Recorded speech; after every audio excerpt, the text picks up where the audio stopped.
Everyone knows the name Marie Curie, the first woman to win a Nobel Prize, the first person, man or woman, to win it twice, the brilliant scientist who gave the world radium and polonium. But what if I told you that the real story of Marie Curie is far darker than the polished version in history books, that the very discoveries that brought her global fame also silently, slowly, destroyed her body? What if the price of genius wasn't glory, but pain, loss, and sacrifice beyond imagination? Today, we're going to uncover the unseen sacrifices of Marie Curie. Beyond the Nobel, a glimpse into her early world. Marie Curie was not born into privilege. She entered the world in Warsaw, Poland, in 1867, in a nation crushed under Russian control. Her family lived in poverty, yet they valued education above all. Her father, a teacher, encouraged scientific curiosity. But as a young girl, Curie faced barriers at every turn. Women weren't allowed to attend universities in Poland. Determined, she studied secretly at the underground Flying University, a movement that defied the Russian authorities. Every lesson, every page of knowledge was an act of rebellion. Her dream was clear: Paris, the Sorbonne, real science.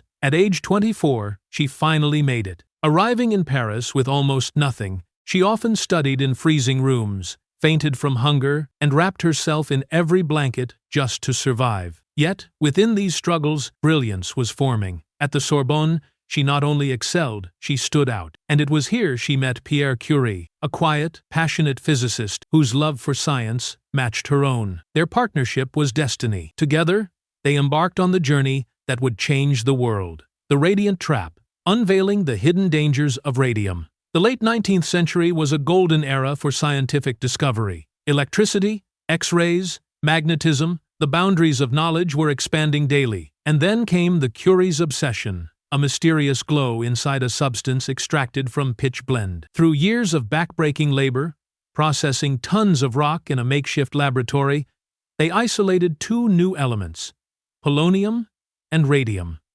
The world was fascinated. Radium glowed in the dark. It was marketed as miraculous, even medicinal. Cosmetic creams, drinking water, even toothpaste proudly boasted radium. But inside the Curie lab, another truth was unfolding. Burns on their skin, constant exhaustion, strange illnesses. At first dismissed as fatigue, these were the early whispers of radiation poisoning. Marie carried test tubes of radium in her pocket, unaware that its invisible rays were slowly tearing apart her cells. What once seemed like the dawn of a new age was also a death sentence, a legacy forged in pain. In 1906, tragedy struck. Pierre Curie slipped on a wet street in Paris and was killed instantly under a horse-drawn carriage. Marie was shattered. Her soulmate, her partner in every discovery, was gone. Grief threatened to consume her, but instead of collapsing, she buried herself deeper into science. Now a widow and mother of two young daughters, she faced not only emotional devastation but crushing responsibilities. She took Pierre's teaching position at the Sorbonne, becoming the first female professor in the university's history. But at home,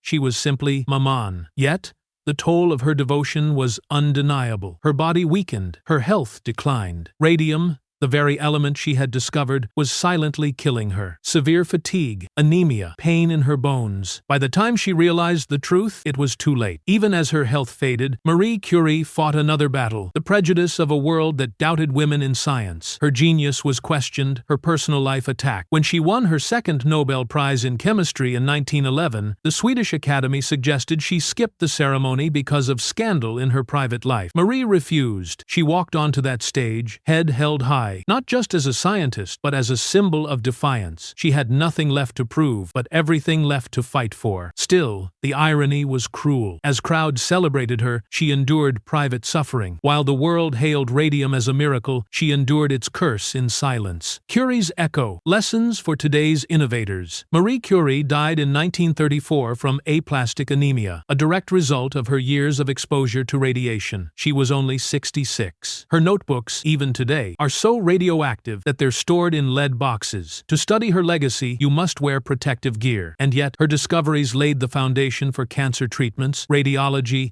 and nuclear science. But more than that, her story forces us to ask, what is the true cost of progress? For Marie Curie, the cost was her health, her peace, and ultimately her life. But her name lives on, not only as a pioneer of science, but as a reminder that behind every breakthrough lies a human being with unseen sacrifices. Marie Curie once said, "One never notices what has been done. One can only see what remains to be done." She lived and died by that belief. Her legacy is not just radium, not just Nobel Prizes, but the courage to push boundaries, no matter the cost. So, the next time you hear her name, remember, behind the glow of discovery was a woman who gave everything. Genius, but also sacrifice, pain, and resilience that defined what it truly means to change the world. Marie Curie's life was not just about discovery. It was about sacrifice, resilience, and courage that very few in history have ever shown. She gave the world radium and polonium, breakthroughs that revolutionized science and medicine. But the very light she uncovered also consumed her health and eventually her life. Still, she pressed forward, breaking barriers for women, standing tall against criticism, and proving that brilliance has no gender. Her journey reminds us that progress always carries a price, and greatness is never without struggle. Today,